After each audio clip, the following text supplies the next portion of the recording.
당신의 교회를 세우소서 이 시리즈가 끝이 납니다. 2023년에 이 사람의 수가 많아지는 부흥이 아니라 우리의 마음이 변화되고 하나님이 일으키시는 그 부흥을 기대하면서 우리 리바이벌 피턴이라는 주제를 가지고 시작했습니다. 그래서 이 부흥은 결국에는 공동체 안에서 일어나는 일이기 때문에 우리는 지금 교회가 무엇인지에 대해서 하나하나 나누고 있었거든요. 여러분, 교회는 무엇입니까? 교회는 주는 그리스도시요 살아계신 하나님의 아들입니다라는 고백 위에 세워진 교회라고 했습니다.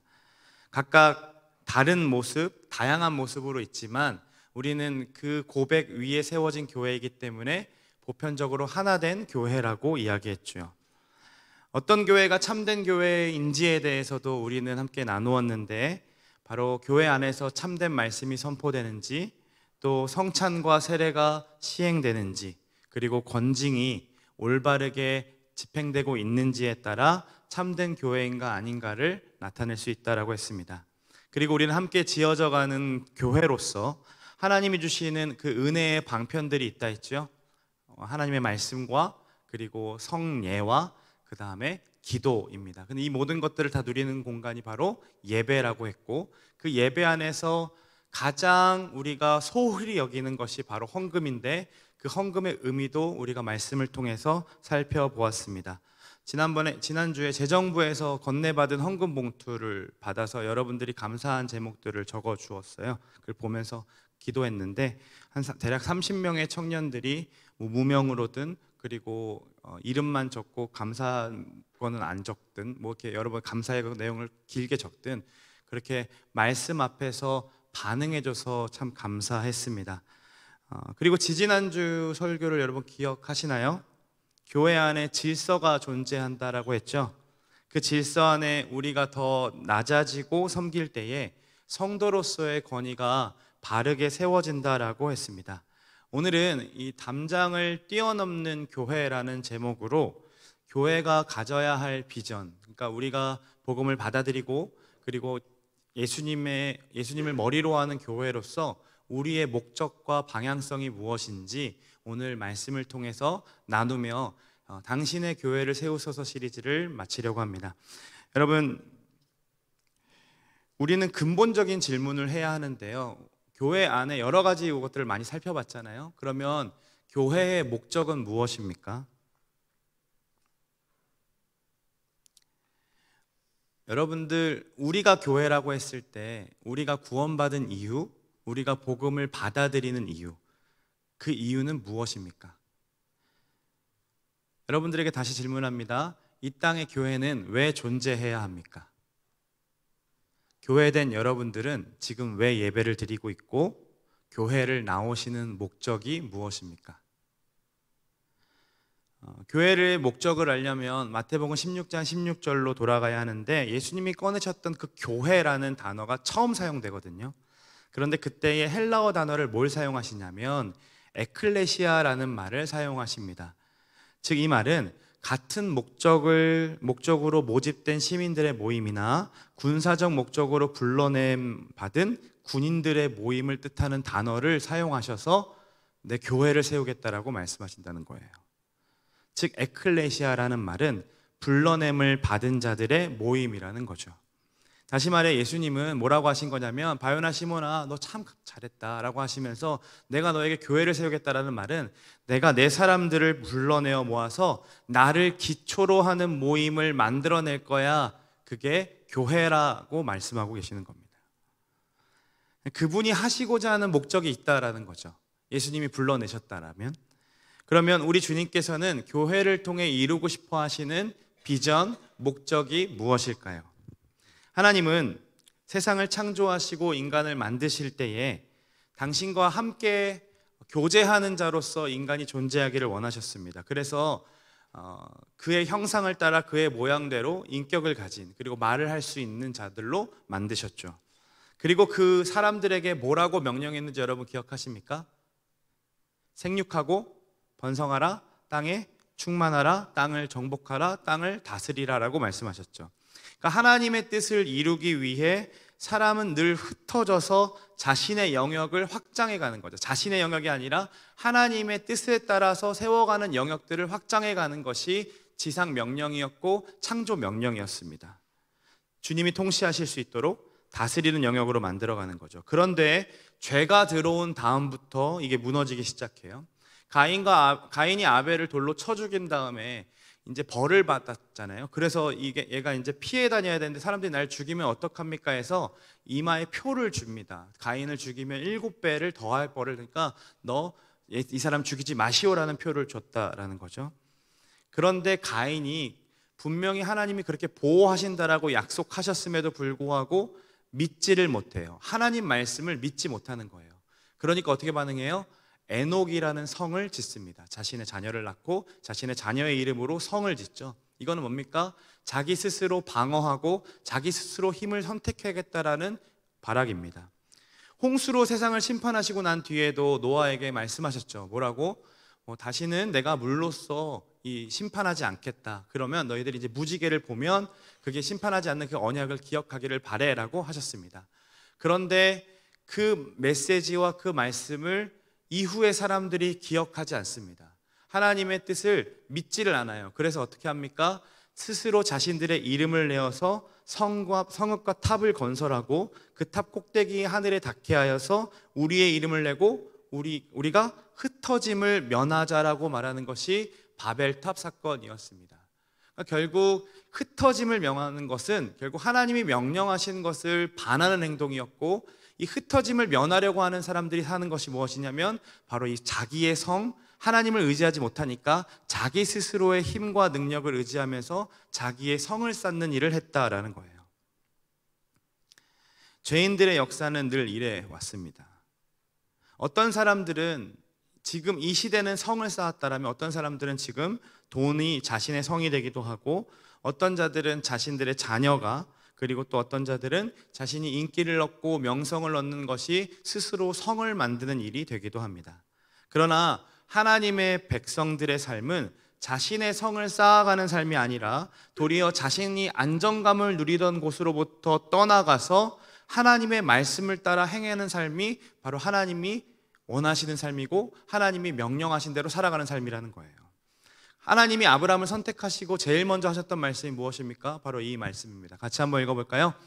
여호와께서 아브라함에게 이르시되 너는 너의 고향과 친척과 아버지의 집을 따라 내가 내게 보여줄 땅으로 가라. 한국어 성경에는 저 가라가 맨 뒤에 있지만 히브리어 원어를 보면 가라라는 말이 제일 먼저 나옵니다.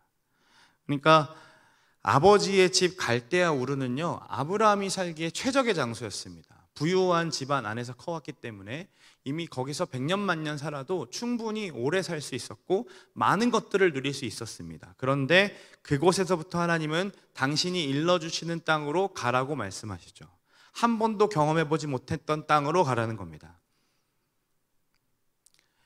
그 뒤부터 하나님과 교제하기 시작하고 믿음의 조상의 길로 가기 시작합니다.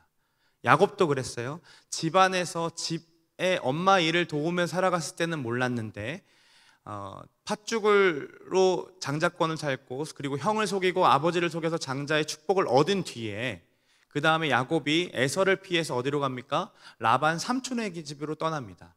처음으로 혼자 내비게이션도 없이 삼촌의 집에 찾아가는 야곱의 심정을 생각해 보자는 거죠.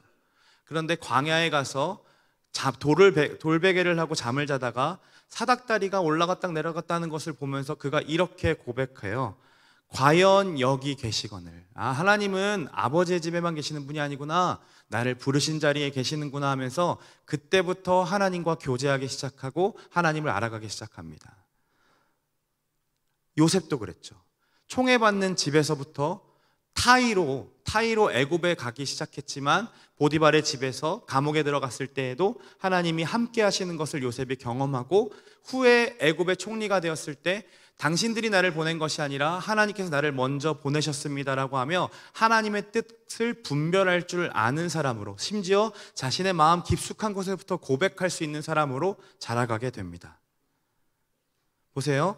하나님과의 만남은 결국 자신이 누리던 안정감으로부터 떠나고 있었을 때에 가능해지는 것을 우리 성경 말씀을 통해 볼 수 있다는 거죠. 이스라엘 백성들도 그랬죠. 400년간 누렸던 그 애굽의 문화 속에서 그들이 어떻게 됩니까? 하나님 말씀을 따라 떠났을 때에 그들에게 주어진 구원이 무엇인지 누릴 수 있었고, 광야 교회로서 그들이 하나님과 동행하며 살아가는 삶을 살 수 있었습니다. 그런데 인간이 어떻게 합니까?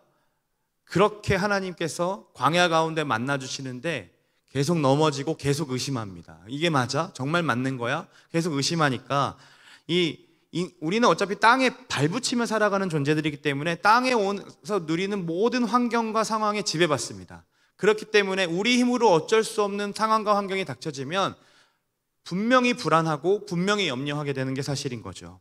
그래서 우리는 그 불안과 염려가 찾아올 때에 대체로 어떻게 반응하냐면 내 스스로 이 불안과 염려를 극복할 수 있는 방법을 택하는 것이 자신의 안정감을 줄 수 있는 것을 찾아냅니다. 여자가 연애하는 것이 내 안정감을 주면 어떻게든 연애를 하려고 하고, 돈을 많이 쟁취해서 통장에 많은 돈을 얻는 거면 돈을 따려고 합니다. 돈을 따는 건 아니죠. 돈을 벌려고 합니다. 그리고 어떻게든 내 스스로 그것을 이겨내 보려고 하는 것이 바로 하나님 없는, 하나님을 배제하는 인간이 선택하는 방법이라는 거예요. 그런데 그러면서 그리스도인들조차 하나님이 우리에게 복음을 허락하시고 그래서 우리에게 말씀하셨던 창조 명령, 땅에 충만하라고 생육하고 번성하라는 그것을 다 잊어버리고 잃어버리고 산다라는 거죠. 그런데 참 감사한 것은 하나님이 우리를 그대로 내버려 두시지 않는 분이라는 겁니다. 그래서 당신께서 영원 전부터 누리셨던 사랑, 그 속에서 오는 안정감이 얼마나 만족스러웠겠어요. 그렇죠. 그런데 그 모든 것들을 다 포기하시고 그 안정감을 누리셨던 하늘 보화와 모든 것들을 버리시고 진짜 이 구정물 투성인 이 땅으로 오셨습니다. 그 이유는 뭡니까? 자신의 백성들을 다시 불러내시기 위함이었어요. 그래서 우리 예수님께서 오시자마자 하셨던 말이 뭔지 아세요? 사역 시작하실 때 회개하라, 천국이 가까이 왔다. 당신의 나라가 임하였다라는 선포였습니다. 사실 예수님 입장에서 생각해보면 경험할 필요 없으셨고요. 경험해서는 안 되는 죽음을 자신의 몸을 던지시면서까지 당신의 백성들을 죽음에서부터 이렇게 불러내셨고 새로운 생명으로 이제는 정말 당신을 기초로 하는 인생으로, 교회로 살아가게 하셨다라는 거예요. 부활하신 예수님께서 승천하실 때에 제자들에게 뭐라고 말씀하셨는지 여러분 기억하십니까? 주님의 사랑과 하나님의 나라의 가르침으로 제자들을 이렇게 불러 모으시고 훈련하신 뒤에 이제는 떠나야 되기 때문에 마지막에 하셨던 그 말씀이 바로 이 말씀입니다. 마태복음 28장 19절에서 20절 말씀 함께 읽습니다. 그러므로 너희는 가서 모든 민족을 제자로 삼아 아버지와 아들과 성령의 이름으로 세례를 베풀고 내가 너희에게 분부한 모든 것을 가르쳐 지키게 하라. 볼지어다 내가 세상 끝날까지 너희와 함께 있으리라 하시니라. 여러분 무엇입니까? 불러낸 자들을 어떻게 하고 계세요? 지금 다시 세상에 흩어버리시죠. 가라고 얘기하시죠. 여기서도 너희는 가라라는 말을 제일 먼저 사용하십니다. 예수님은요 무책임한 분이 아니세요. 가라, 너 알아서 해, 이 정도 했으면 됐잖아, 이게 아니라요, 당신이 이제 이 땅에 없는 것을 알고 있기 때문에 당신이 영으로서 함께 하시겠다라고 약속하시며 내가 세상 끝날까지 영원히 너를 떠나지 않고 너와 함께 할 거라는 약속을 주십니다. 그래서 승천하신 주님으로 인해 뭘 해야 될지도 모르는 교회를 위해서 성령을 허락하시고 엄청난 부흥을 맛보게 하시는 역사가 바로 사도행전 초반에 나오는 역사이고, 그를 통해서 교회가 정말로 숨어있고 무기력했던 제자들을 진짜 제자로, 부활 생명체로 살아가는 교회로 만드시는 과정이 바로 하나님께서 흩으시면서 이루어가시는 과정이었다는 거예요. 그런데 성령의 충만함을 받았을 때 우리가 잘 알듯이 오순절에 어떤 사건이 일어납니까? 성령이 임한 다음에 수많은 사람들이 세례를 받고 제자가 되겠노라고 선언합니다. 그러니까 교회로서는 엄청난 부흥을 경험하는 순간이었다는 거죠. 그런데 하나님이 그때에 더 두셔도 되잖아요. 사실 청년이 여기서 1000명이 늘어났다고 생각해 봅시다. 한 번에 설교를 듣고. 그러면 그대로 두셔도 되는데 그때 하나님이 어떻게 하시냐면 핍박을 받게 하신다는 거예요. 그래서 이 모여진 성도들을 다 흩으셨습니다. 마치 코로나 때문에 잘 모이던 교회가 다 흩어짐을 당하는 것처럼 하나님께서 역사하시고 일하셔서 그 모든 교회들을 다 흩으셨다라는 거죠. 교회가 다 해체된 겁니다. 현상만 보면 이해되지 않는 것이고, 이거는 교회가 무너지는 것처럼 보이고, 교회가 이제는 망해져 가는 건가, 이제는 기독교는 힘을 잃어가는 것처럼 보여질 수 있지만, 사실 사도행전 역사를 보면 어떻게 하면 당신의 교회를 이렇게 만들어 가신다는 거죠. 같이 한번 읽어보겠습니다. 8장 1절입니다. 함께 있습니다. 그날에 예루살렘에 있는 큰 박해가 있어 사도 외에는 다 유대와 사마리아 모든 땅으로 흩어지니라. 여러분, 흩어져서 뭐 했는 줄 아세요? 그 뒤를 읽어보면 흩어져서 복음을 전합니다. 빌립이 사마리아와 유대를 가서 복음을 전합니다. 그러니까 불러냄을 당한 사람들은 하나님의 뜻을 알고 복음을 알았기 때문에 자신이 지금 이제 어디를 가든지 상관없는 거예요. 왜요? 복음을 전하는 곳이기 때문인 거죠. 우리의 안정감이 상황과 환경에 있는 것이 아니라 하나님이 될 때까지 우리 하나님께서는 흩으실 겁니다. 그리고 그 흩어진 자리에서 하나님의 백성으로 살아가게 하실 겁니다. 당신의 백성들이 이 땅 곳곳으로 흩어져서 당신으로부터 오는 그 안정감을 얻으면서 복음을 전하는 삶으로 살아주기를 하나님께서는 지금도 원하고 계십니다. 그래서 우리에게 교회를 허락하시고 복음을 허락하신다는 거죠. 그런데 언제부턴가 교회가 이 사명을 잊어버리고 잃어버린 것처럼 보입니다. 우리가 모이기를 힘쓰자라는 고백은 굉장히 많이 했지만 흩어져서 복음을 전하는 데까지는 이야기가 나오지 않는다는 거죠. 우리는 복음으로 살아내기 위해서 구원받고 교회로 부름받았습니다. 우리가 올해 부흥을 꿈꾸면서 교회가 무엇인지에 대해서 나누고 있고, 교회가 무엇을 믿는지에 대해서 사도신경을 통해서 나누게 될 터인데, 그렇게 하는 이유는 우리의 영혼이 바르게 반응하기 위함이고, 바르게 하나님 앞에 장성한 분량에 이르기까지 자라게 함도 있지만, 결국 궁극적인 목적은 복음으로 살아내는 삶을 살기 위한 겁니다. 우리의 현장, 우리의 삶의 현장에 복음을 전하는 자로 살아내기 위해서 우리가 믿는 바가 무엇인지 같이 배우고, 우리가 교회가 무엇인지를 배운다라는 거죠. 그저 교회를 다니는 이유는 내 외로움이나 내 괴로움이나 불안 때문에 다니는 것이 아니라, 우리가 예배하고 기도하고 교제하는 이유는 온전히 하나님으로부터 얻어온 그 복, 진짜 즐거움과 기쁜 소식을 누군가에게 전달하기 위함이라는 거예요. 그저 우리끼리 은혜를 누리며 좋을 수 있지만, 그것이 그냥 거기서만 머물러고 살고 있다면 결국 또다시 우리 안에서의 안정감이 하나님이 아니라 서로가 되기 시작하면서 결국 거기가 바로 바벨탑이 될 수 있다라는 거예요. 그래서 흩어지지 않으면, 우리는 담장을 넘어가지 않으면 교회됨을 잃어버리게 됩니다. 1950년대 교회가 쇠퇴하는 것을 보면서 레슬리 류비긴이라는 학자가 이렇게 이야기를 했어요. 같이 한번 볼까요? 종말론적이고 선교적인 관점을 잃어버리면 교회의 할 일은 각 사람을 이 악한 세대에서 구출하고 다가올 세상을 위해 안전하게 보존하는 것이라고 생각됩니다. 이런 생각이 팽배해지면 교회의 1차적 의무는 자기 교인을 돌보는 일이 되고, 바깥에 있는 자들에 대한 의무는 2차원적인 것으로 밀려난다. 글씨 크기 괜찮아요? 다음에 더 크게 할게요.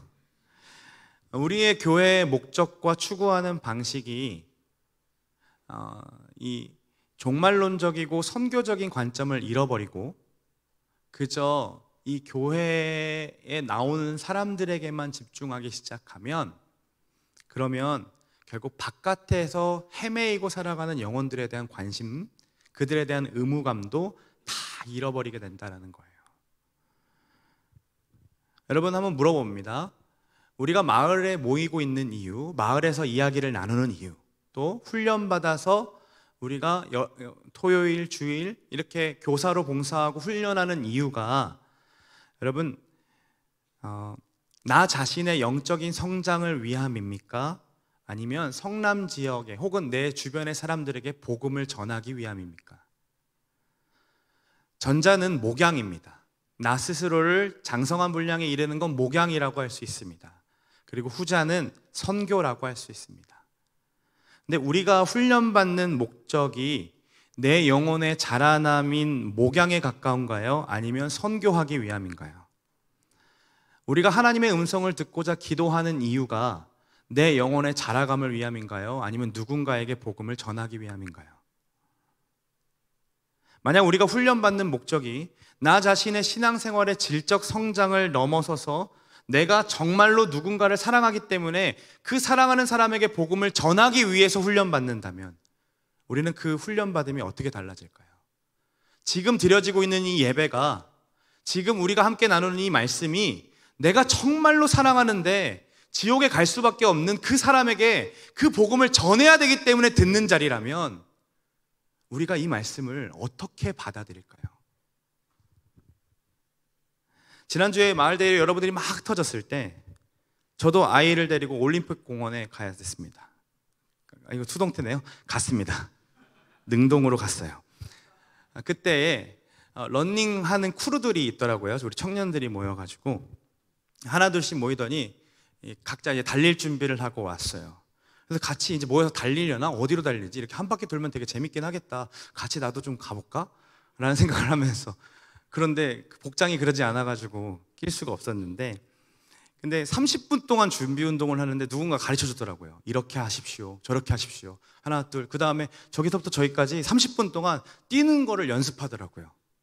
그냥 막 뛸 줄 알았어요. 저는 러닝이니까 뭐 그렇게 기술이 필요하겠어 했는데 굉장히 잘 뛰는 방법들이 있나 봐요. 그래서 가볍게, 그래서 그거를 계속해서 왔다 갔다 연습하고 마치 축구 선수들 준비 운동하듯이 막 이렇게 하더라고요. 그거를 보면서요,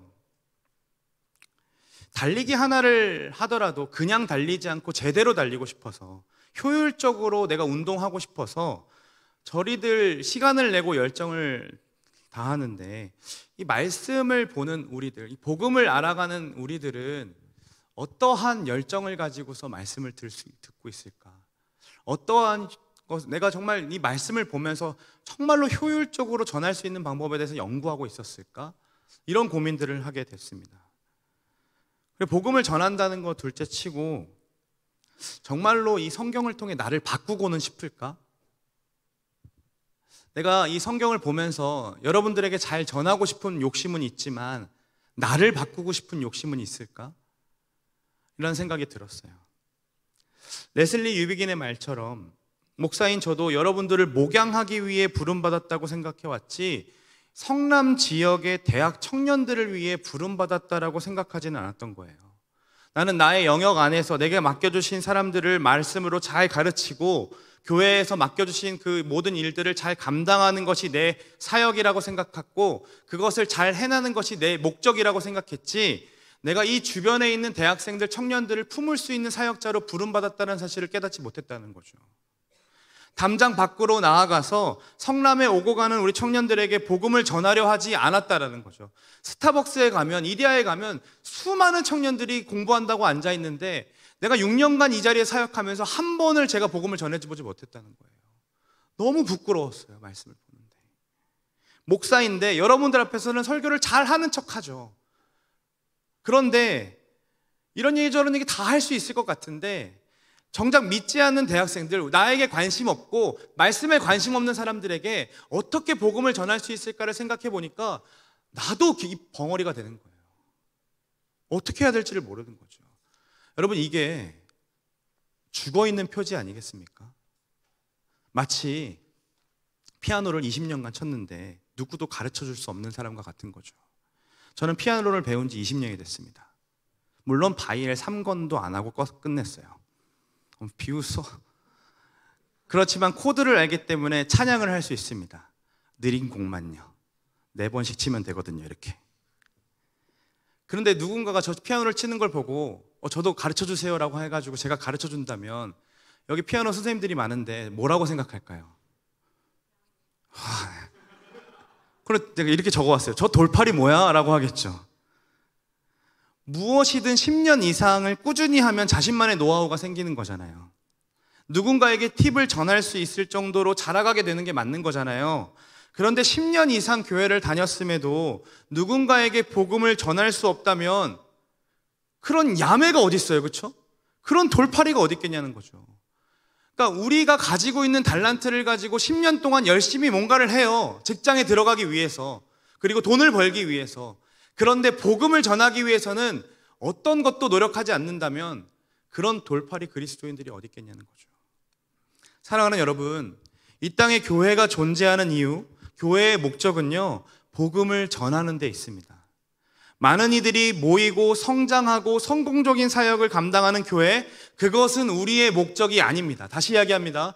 여러분들, 친구들이 많이 와서 그래서 복음을 받아들이고 그래서 이 자리가 많은 청년들로 채워져 가지고 성공적인 사역을 하는 거, 우리 사역자들의 목적이 아닙니다.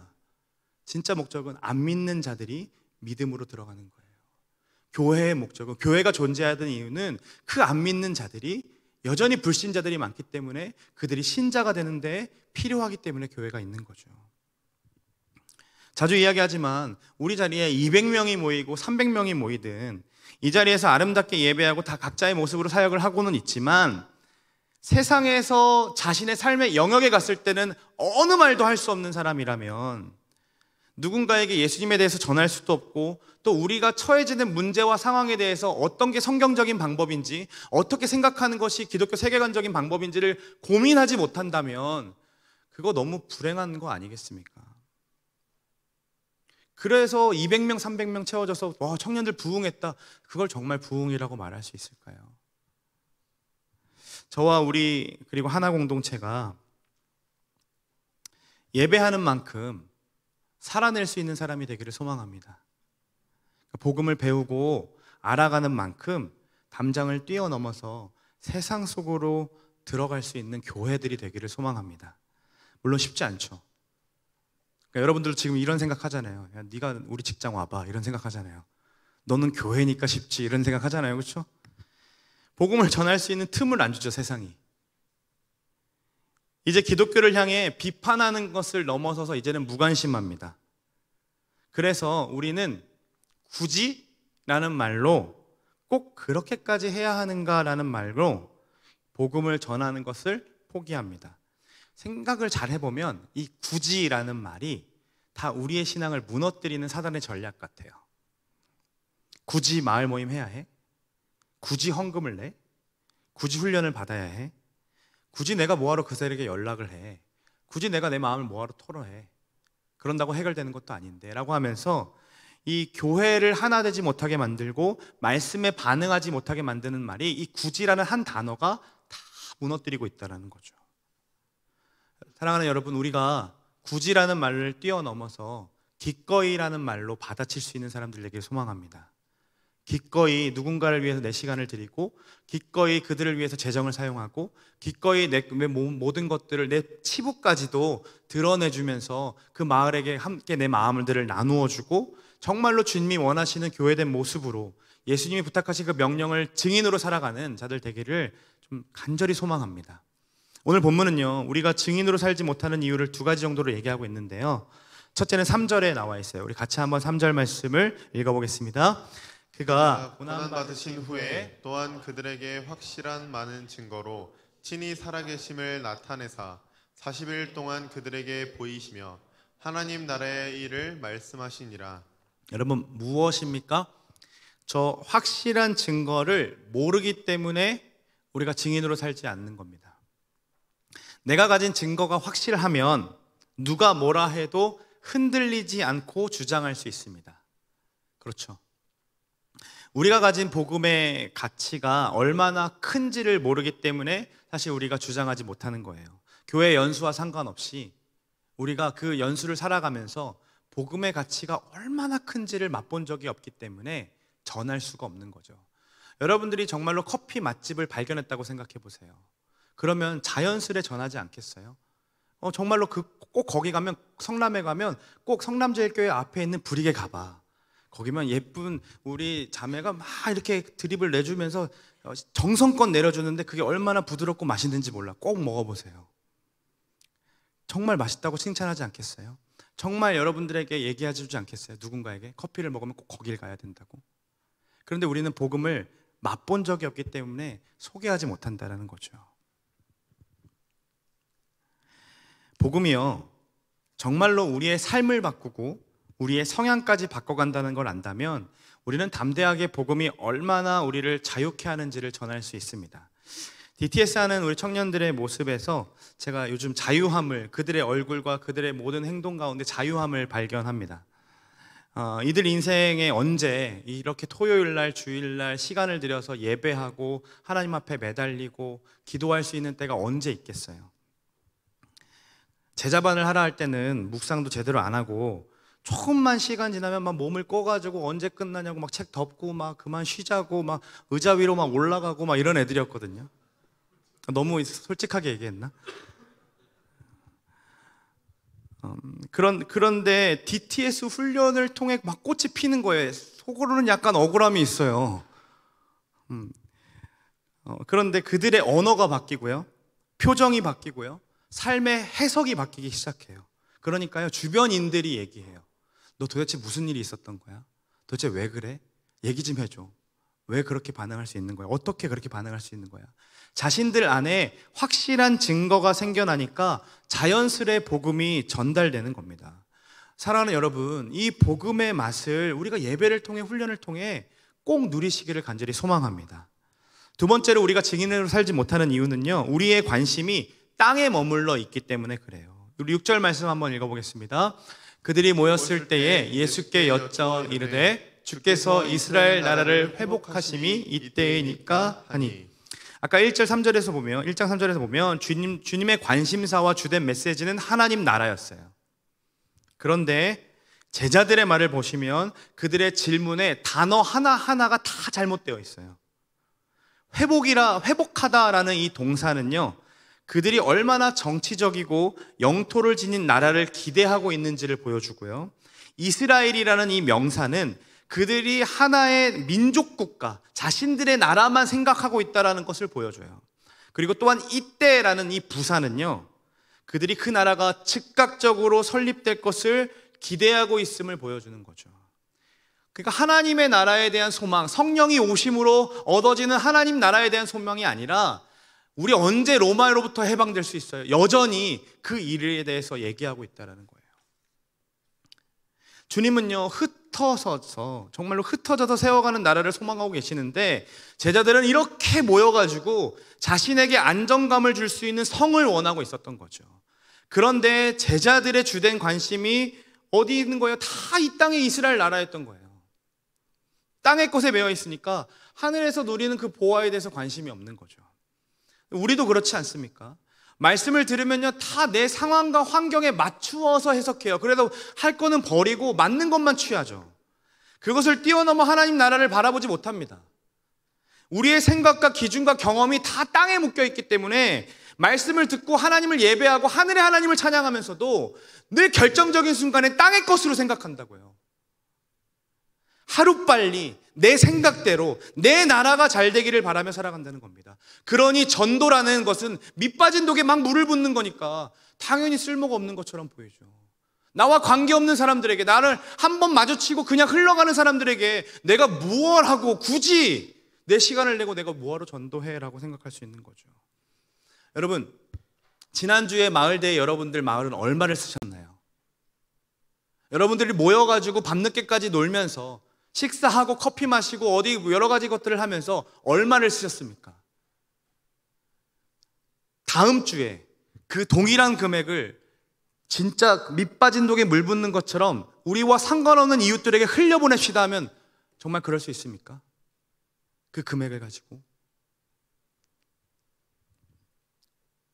우리의 관심이, 우리의 사랑의 바운더리가 담장을 뛰어넘지 못하는 거예요. 우리가 누리고 우리가 먹고 우리가 함께 보내는 것에는 우리의 재정을 마음껏 흘려보낼 수 있는데 그것과 상관없는 것에는 흘려보내고 싶지 않는다면 결국 우리는 그 성에 갇혀서 신앙생활하고 있다는 거죠. 우리는 주님이 교회를 세우면서 이 그토록 원하시는 목적을 위해 이 안정감을 누리는 곳에서부터 벗어나야 합니다. 그리고 흩어져야만 합니다. 오늘 본문은 우리가 어디로 흩어져야 되는지 가르쳐주고 있어요. 같이 1장 8절 말씀을 읽어보겠습니다. 오직 성령이 너희에게 임하시면 너희가 권능을 받고 예루살렘과 온 유대와 사마리아와 땅끝까지 이르러 내 증인이 되리라. 첫 번째로 우리가 어디로 흩어져야 하냐면요, 예루살렘입니다. 여러분, 이 예루살렘은 그들이 지금 하나님의 말씀을 받는 자리이고 예배하는 성전 공동체가 있던 자리입니다. 즉 예루살렘은 어디냐면 우리로 따지면 바로 이곳입니다. 여러분, 여기서부터 복음이 전달되고 출발되어야 합니다. 진짜 복음이 필요한 것은 이 자리입니다. 이 자리에서도 복음이 필요한 사람들이 너무 많습니다. 예배를 드리고 있지만 하나님께 관심이 없어요. 언제 끝내? 왜 이렇게 길게? 왜 자꾸 소리 질러? 이런 생각하죠. 관심이 없는 거예요. 자신이 살아온 경험으로 인해 신앙생활은 유지하고 있어요. 그러나 하나님을 더 알아가고자 하는 열망도 없고요.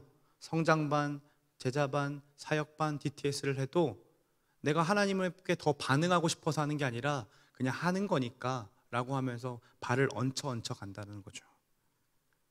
그 친구들에게 우리는 우리의 말하는 방식으로, 그들을 대하는 표정과 삶의 모습으로, 또 이 자리에서 예배하는 모습을 통해서 땅이 전부가 아니라 하늘이 있다라는 것을 우리는 보여주어야 합니다.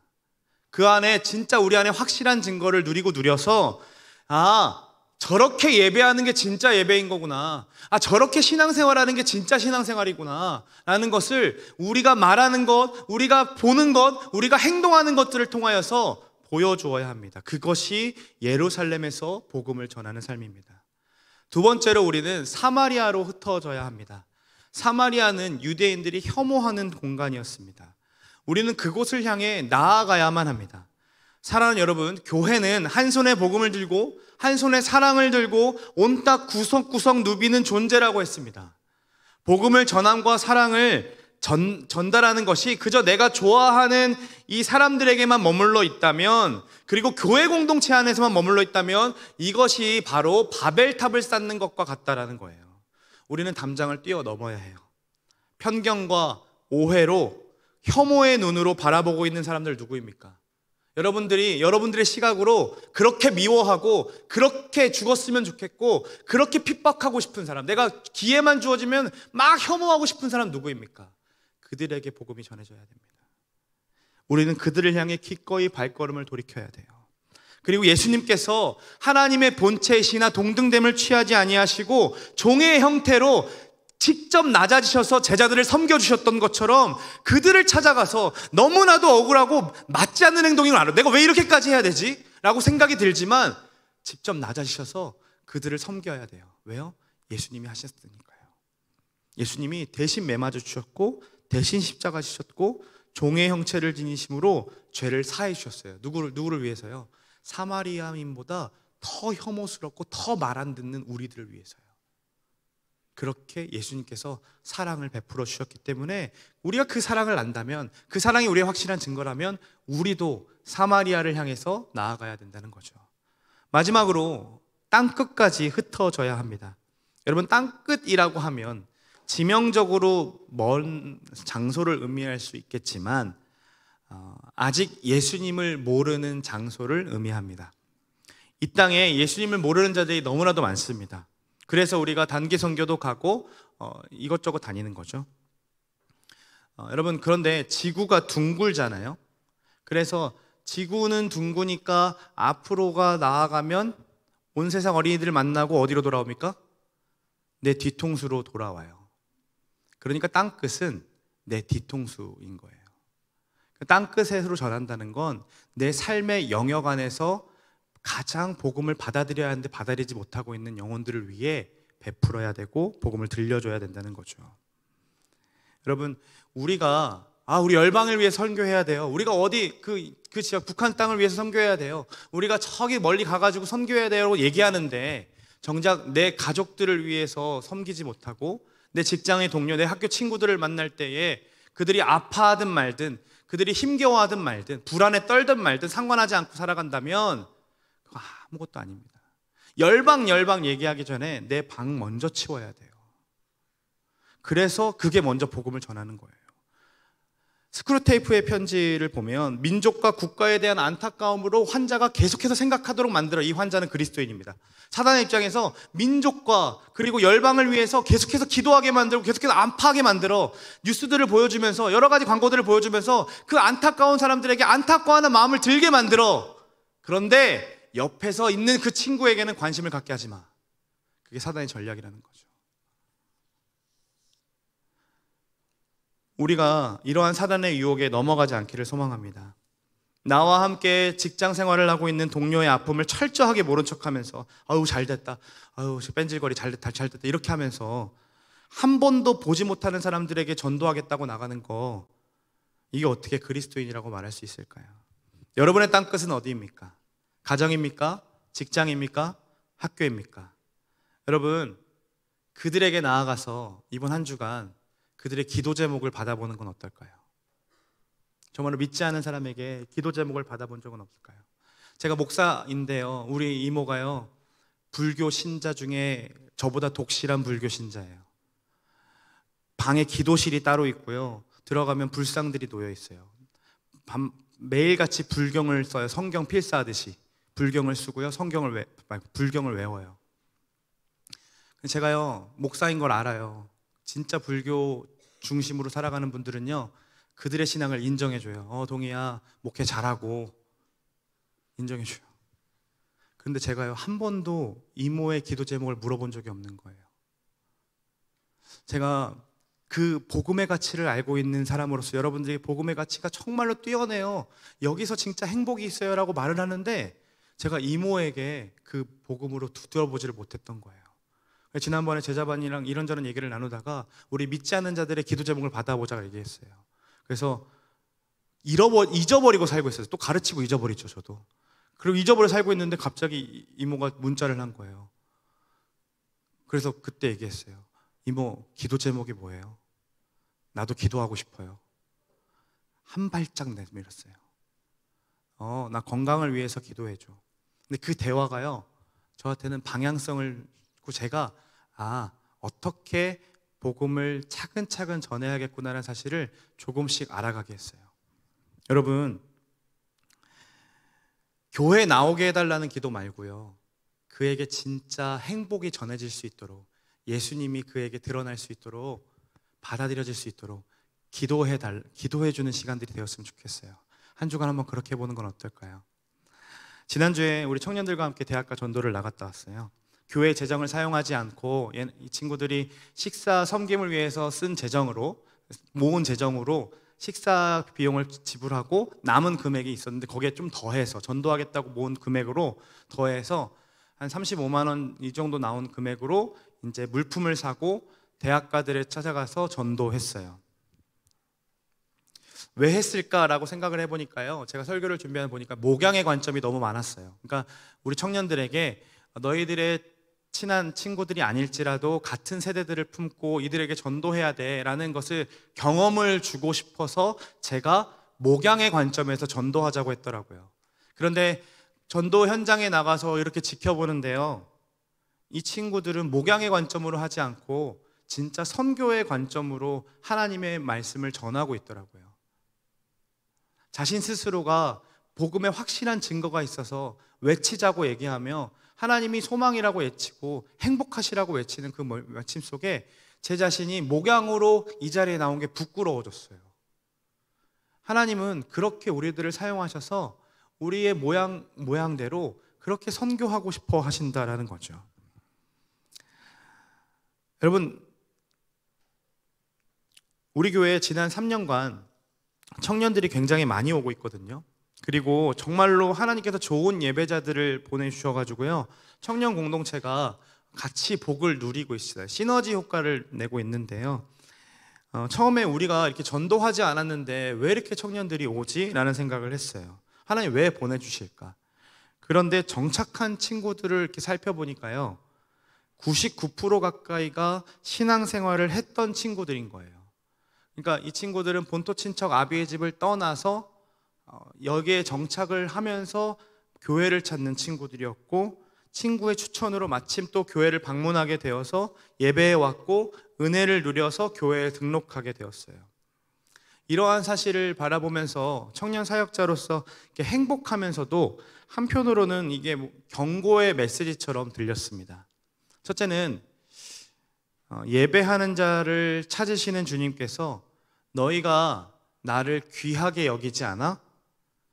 너희가 이 예배를 귀하게 여기지 않아?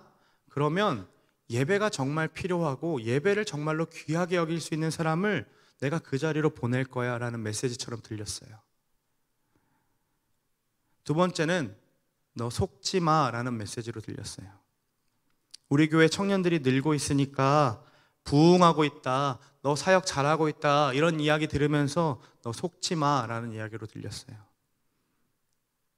왜요? 99% 가까이가 이미 신앙을 가진 사람들인 거거든요. 그러니까 수평 이동한 사람들인 거거든요.